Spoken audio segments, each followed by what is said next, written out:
All right, I got the prime button on and the fuel pump is not working. It's not coming on.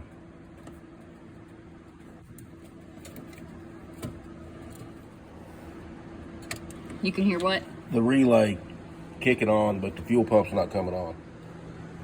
You got it on? Mm-hmm. Okay, I drained the gas out of the carburetor per your video. And all right, now I'm gonna, and there was a little bit of gas in there to come out. I'm shutting the plug again, the drain plug on the carburetor. I'm priming it. Light come on.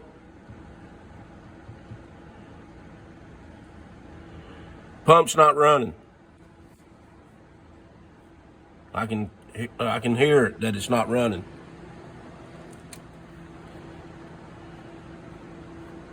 I'm draining it again, no gas. So per your video, the pump needs to be replaced.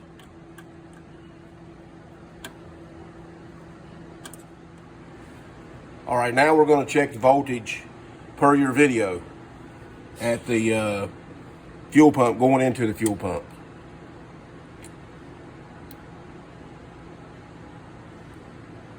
And you can see you're reading 13.6 volts coming into it when that light comes on, which should turn the fuel pump on.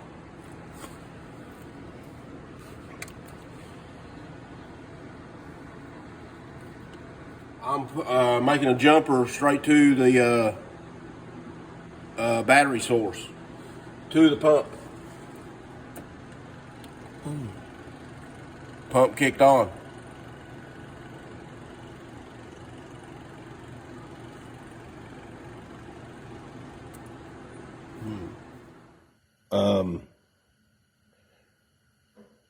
You can see the fuel pump is down there, that little silver piece.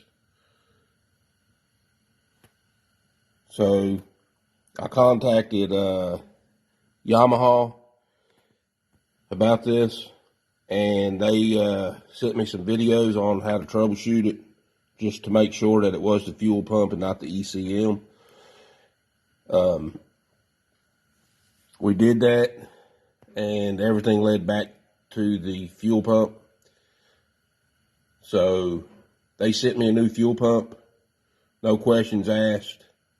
And the guy that was at Yamaha, I can't remember his name, but he was real helpful.